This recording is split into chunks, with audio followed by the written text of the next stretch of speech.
मशरिक़ वस्ता एक बार फिर खतरनाक मोड़ पर खड़ा है। ईरान ने पलटवार करके अमेरिका को ऐसी मुश्किल में डाल दिया है कि व्हाइट हाउस से लेकर पेंटागन तक बेचैनी साफ महसूस की जा रही है। डोनाल्ड ट्रंप की पेशानी पर परेशानी की लकीरें गहरी होती दिखाई दे रही हैं और दूसरी तरफ पासदाराने इनकलाब ने कसम उठा ली है कि अब जवाब सिर्फ बयान से नहीं मैदान से दिया जाएगा और ईरान का पैगाम साफ है, यानी जो ईरान ठान लेता है उसे कर कर ही रहता है। अमरीकी हमलों के बाद ईरान की जानिब से जिस लहजे में रद्द अमल सामने आ रहा है वो सिर्फ एक मामूली बयानबाजी नहीं बल्कि एक बड़े इलाकाई तसादुम की घंटी भी साबित हो सकता है। ईरान के ताकतवर फौजी ढांचे यानी इस्लामी इनकलाबी गार्ड्स कोर IRGC से वाबस्ता बयानात आप देखिए। अमरीकी अड्डों को निशाना बनाने की धमकियां दी गई हैं और तेहरान की जानिब से यहां पर कुचल देने वाले जवाब की बात कही गई है और यह सब इशारा दे रहे हैं कि जंग सिर्फ महाज पर नहीं बल्कि सिफारत, तेल, बहरी रास्तों और पूरे खलीजी खित्ते के मुस्तकबिल पर लड़ी जा सकती है।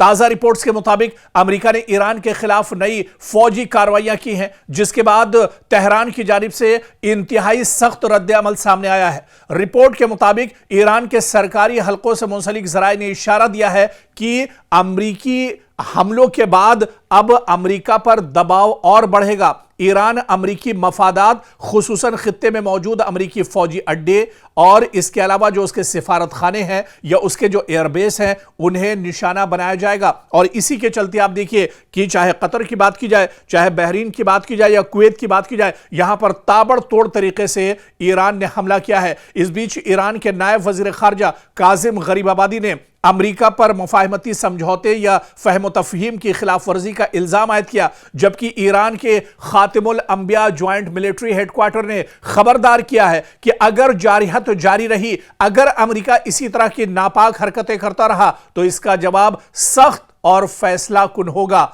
और पूरी मजबूती के साथ इसका जवाब दिया जाएगा। इस बीच IRGC ने कहा है कि सिर्फ एक फौजी वो फोर्स नहीं है बल्कि एक मुकम्मल स्ट्रेटेजिक ताकत है और यह इदारा ईरान के मिसाइल प्रोग्राम, बैरूनी महाजों पर इत्तेहादी ग्रुपों के राब्ते और हसास अस्करी ऑपरेशंस में कलीदी किरदार रखता है। और उसने कहा है कि उसकी निगाहें और उसकी नजरें दरअसल अब पूरे मशरिक़ वस्ता पर टिकी हुई है और जहां जहां मशरिक़ वस्ता में अमरीका के मफादात हैं, अमरीका की तंसीबात हैं, अमरीका का इंफ्रास्ट्रक्चर है, अमेरिका के एयरबेस हैं, अमेरिका के सिफारत खाने हैं,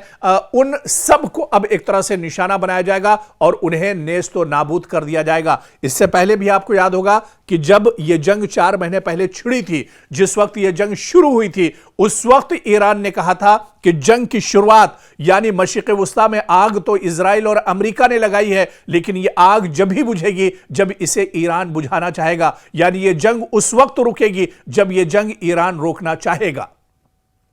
तो एक बार फिर से आप देखिए कि जहां पर बातचीत की मेज पर आने की कोशिश पाकिस्तान कर रहा था और वो चाह रहा था कि मशरिक़ वस्ता में हालात बेहतर हों, अमेरिका और ईरान मेज पर आए, बातचीत का दौर भी शुरू होता है, लेकिन फिर अमेरिका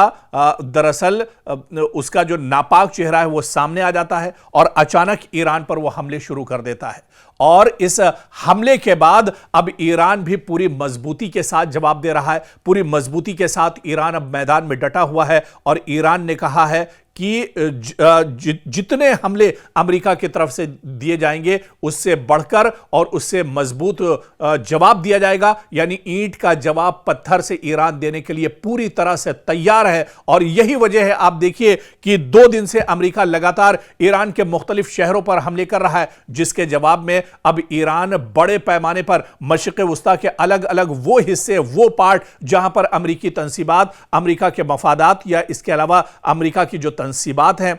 उनको अब निशाना बनाया जा रहा है। बड़े पैमाने पर अब हलचल एक तरह से मशरिक़ वस्ता में फिर से तेज हो चुकी है। मशरिक़ वस्ता में लोग अब फिर से परेशान हैं, लेकिन ईरान ने कहा है कि मशरिक़ वस्ता के लोगों को परेशान होने की जरूरत नहीं है, बल्कि उसके जो हमले हैं उसका जो टारगेट है वो सिर्फ अमेरिका है, अमेरिकी इंफ्रास्ट्रक्चर है, अमेरिका के एयरबेस हैं, अमेरिका के सिफारत खाने हैं। जहां जहां अमेरिका के तंसीबात हैं उन्हें ईरान नहीं छोड़ेगा और ईरान अब मशरिक़ वुस्ता में अमेरिका को पूरी तरह से नाकाम कर देगा, उसे नेस्तनाबूद कर देगा।